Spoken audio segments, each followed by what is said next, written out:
They whispered it first in the smoky backrooms of officers' clubs, in encrypted cables between field commanders, and in the haunted silence of bunkers across occupied Europe. Long before American B-24s turned German cities into burning monuments to industrial might, and years before Hitler's trembling hand pulled the trigger in his Berlin tomb, the most brilliant military minds in Germany already knew a terrifying truth. America was going to crush them, and there was absolutely nothing they could do to stop it.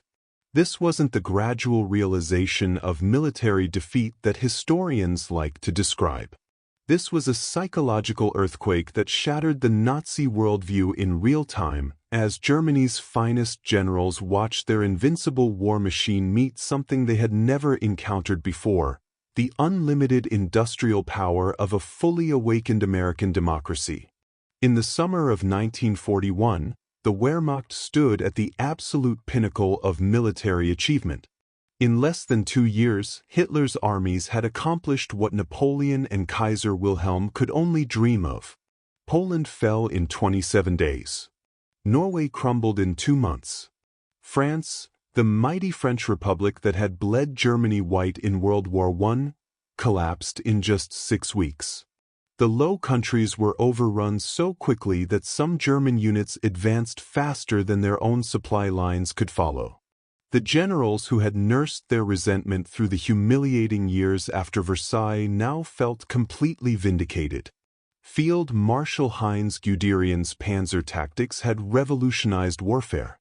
General Erwin Rommel's Afrika Korps was making the British Empire look like amateurs in the desert. The Luftwaffe ruled the skies from the Arctic Circle to the Mediterranean. When Operation Barbarossa launched on June 22, 1941, these same generals believed they were witnessing the culmination of German military genius. 3.5 million Axis troops smashed across the Soviet border in the largest military operation in human history. Guderian's panzers raced hundreds of kilometers in the first weeks, encircling entire Soviet armies. By autumn, they had captured over 3 million prisoners and seemed poised to take Moscow itself. But even at the height of their success, some officers noticed troubling signs that would prove prophetic. The front was impossibly wide, stretching from the Baltic to the Black Sea. Supply lines were overstretched and vulnerable. Most ominously, intelligence reports were arriving from German agents in America that described something that seemed impossible: an industrial mobilization on a scale that defied comprehension. Heil Wehrmacht panzers were racing across the Russian steppes. German spies embedded in American factories were sending back reports that their superiors initially dismissed as enemy disinformation. The United States, they reported, was converting its massive automotive industry into a military production machine unlike anything the world had ever seen. Henry Ford wasn't just building cars anymore, he was applying assembly line techniques to aircraft production. General Motors was retooling entire facilities to produce tanks, aircraft engines, and artillery. Chrysler was manufacturing the engines that would power American bombers across the Atlantic to rain death on German cities. But the most shocking intelligence came from a sprawling factory complex in Michigan called Willow Run. German agents reported that Ford was attempting to build 4-engine heavy bombers, complex machines with over 1.5 million individual parts, using the same mass production techniques that had revolutionized automobile manufacturing. The numbers seemed impossible: one B-24 Liberator bomber rolling off the assembly line every hour. 24 bombers per day. Over 700 per month from a single factory. To put this in perspective, the entire German aircraft industry was struggling to produce a comparable number of heavy bombers across all its facilities combined. Wehrmacht intelligence officers did the math and arrived at a conclusion that terrified them. If these reports were accurate, Germany wasn't just fighting Britain and the Soviet Union. It was about to face an industrial avalanche that would bury the Third Reich under an ocean of American steel and aluminum. December 7, 1941, was supposed to be Germany's greatest strategic gift. When Japanese bombers struck Pearl Harbor, Hitler was ecstatic. Finally, he declared America would be fully committed to a two-ocean war that would stretch its resources to the breaking point.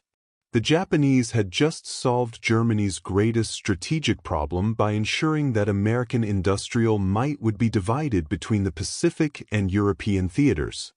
But German generals who had been studying American industrial reports saw Pearl Harbor very differently. They recognized it as the moment that would unleash the full fury of American production. The attack hadn't crippled America. It had awakened a sleeping giant with unlimited industrial capacity and an absolutely ruthless determination to win. Within months of Pearl Harbor, the impossible became routine. American shipyards that had never built a warship were launching Liberty ships faster than German U-boats could sink them. Factories that had produced consumer goods were rolling out tanks, aircraft, and artillery at rates that made German production look like a cottage industry. The most terrifying revelation came from intercepted American production statistics. By 1943, the United States was manufacturing more military equipment in a single month than Germany could produce in an entire year. This wasn't just about raw numbers, it was about the complete transformation of an entire continental economy into a war machine. By November 1941, the first snows were falling on German troops who had advanced deep into the Soviet Union expecting a quick victory. The Wehrmacht had never planned for a winter campaign in Russia, and suddenly German soldiers were facing temperatures of -40 degrees Fahrenheit with summer uniforms and inadequate supplies. This was when many German officers first began to understand the strategic disaster unfolding around them. They weren't just fighting the Red Army, they were fighting the Russian winter, Russian geography, and Russian industrial capacity that had been moved beyond the Ural Mountains where German bombers couldn't reach it. But even more ominously, intelligence reports indicated that American Lend-Lease aid was beginning to flow to the Soviet Union. American trucks, American aircraft, American industrial equipment, and American raw materials were pouring into Soviet factories. Germany wasn't just fighting Russia, it was fighting Russia equipped with American industrial might. Field Marshal Fedor von Bock, commanding Army Group Center, confided to his diary that the campaign was becoming a war of attrition, exactly the kind of prolonged conflict that Germany's limited resources couldn't sustain. Other generals shared his pessimism but dared not voice it publicly. The psychological impact was devastating. Officers who had believed in blitzkrieg lightning war that would achieve quick, decisive victories now found themselves mired in exactly the kind of grinding, attritional warfare that had destroyed Germany in World War I. The encirclement of the German Sixth Army at Stalingrad in November 1942 wasn't just a military disaster, it was a psychological catastrophe that shattered the Wehrmacht's confidence forever. For the first time in the war, an entire German field army was surrounded and doomed.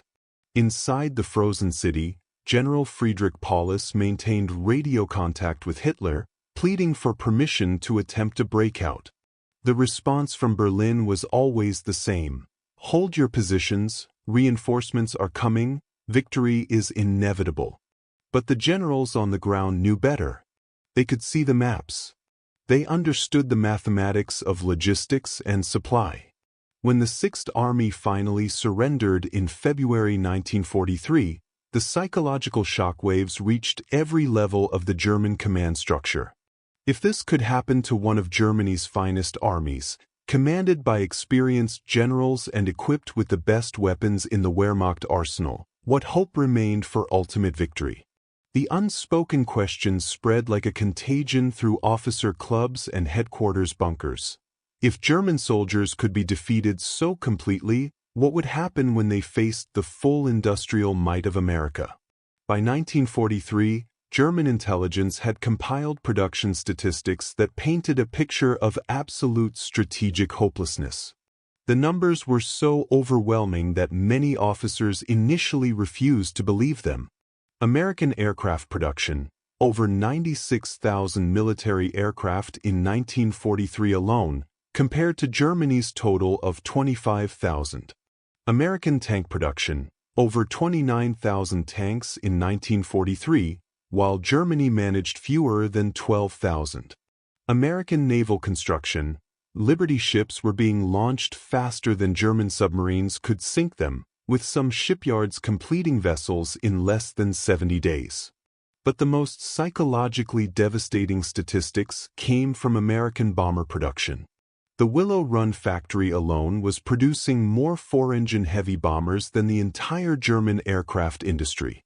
When German generals realized that their cities would soon be defended against fleets of American bombers numbering in the thousands, many privately concluded that the war was already lost. General Adolf Galland, commanding the Luftwaffe's fighter forces, wrote in his memoirs that by 1943, German fighter pilots were reporting American bomber formations so large they darkened the sky. The psychological impact on German aircrews was catastrophic. They were fighting an enemy with apparently unlimited resources. The spring of 1943 brought Hitler's final attempt to regain the initiative on the Eastern Front. Operation Citadel, the massive German offensive at Kursk, was intended to restore the balance of power and prove that the Wehrmacht could still achieve decisive victories. Many generals privately doubted the plan from the beginning. Intelligence reports indicated that the Soviets were heavily fortified and expecting the attack. The element of surprise crucial to German tactical doctrine was completely gone. Worse still, German tank production was falling behind replacement needs while Soviet factories, now equipped with American machine tools and raw materials, were outproducing German industry by enormous margins. When the Kursk offensive collapsed after just 2 weeks of fighting, even the most optimistic officers recognized that Germany had shot its last bolt. There would be no more major offensives, no more blitzkrieg victories, no more expansion of the Reich.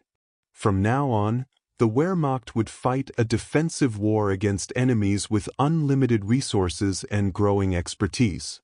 Field Marshal Erich von Manstein, perhaps Germany's most capable general, privately told his staff that after Kursk, the war had become a question of mathematics rather than strategy. Germany was being buried under an avalanche of American and Soviet production that no amount of tactical brilliance could overcome. June 6, 1944, marked the beginning of the end for Nazi Germany. When Allied armies stormed the beaches of Normandy, German commanders immediately understood that they were facing something unprecedented in military history, a logistical operation of such staggering complexity and scale that it redefined what modern warfare could accomplish. Field Marshal Erwin Rommel, commanding Army Group B in France, toured the invasion beaches and reported to Hitler that the material superiority of the Allied forces was overwhelming. American supply ships were unloading tanks, artillery, vehicles, and supplies faster than German forces could destroy them. Within weeks, the Allies had established a logistical pipeline that was feeding more supplies to their forces in France than the entire German army received on all fronts combined. The psychological impact on German officers was devastating.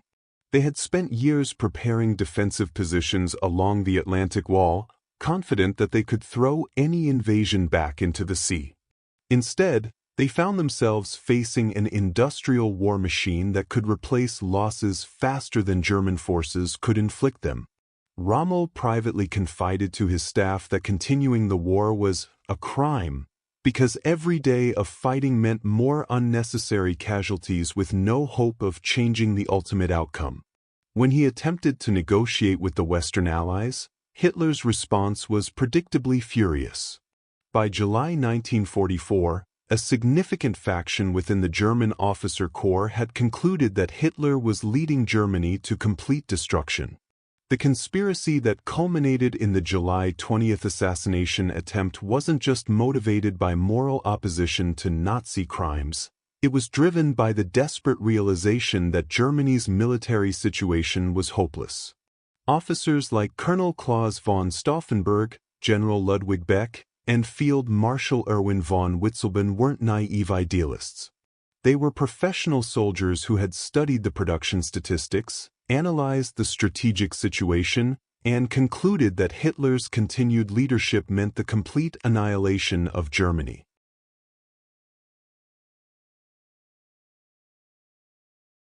Their plan was simple: kill Hitler, negotiate a separate peace with the Western Allies, and save what could be saved of German civilization.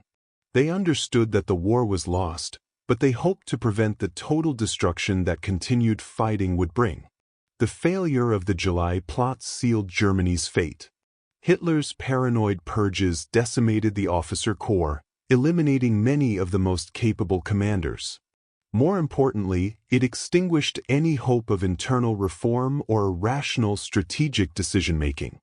The surviving generals understood that the regime would destroy itself and take Germany down with it. By early 1945, the strategic situation had become so hopeless that many German generals simply stopped obeying orders. They falsified reports, ignored impossible directives, and quietly began positioning their forces to surrender to American rather than Soviet forces. The contrast between German and American capabilities had become almost comical. While Hitler was demanding that non-existent armies counterattack with imaginary resources, American factories were producing military equipment in such quantities that the U.S. was simultaneously fighting major campaigns in Europe, the Pacific, and supporting allies around the world. General Alfred Jodl, Hitler's chief of operations, later admitted that by 1945, German military planning had become an exercise in fantasy. Orders were issued for divisions that no longer existed, with equipment that couldn't be produced, using fuel that wasn't available, against enemies who seemed to have unlimited resources. In the aftermath of Germany's surrender, Allied interrogators were struck by how clearly many German generals had understood their hopeless situation. The question that haunted post-war investigations was simple: if they knew the war was lost, why did they continue fighting? The answer reveals the psychological trap that ensnared Germany's military leadership. Many generals shared Hitler's ideological contempt for democracy and believed that authoritarian efficiency would ultimately triumph over American chaos. When the evidence proved them wrong, they found themselves psychologically unable to accept the implications. Others were trapped by the institutional culture of the Wehrmacht itself. To rebel against Hitler wasn't just betraying a leader, it meant abandoning the entire system of military obedience that defined their identity as soldiers. When defeat became certain, they lacked the moral courage to act on their knowledge. But perhaps most tragically, many German generals continued fighting because they couldn't imagine an alternative.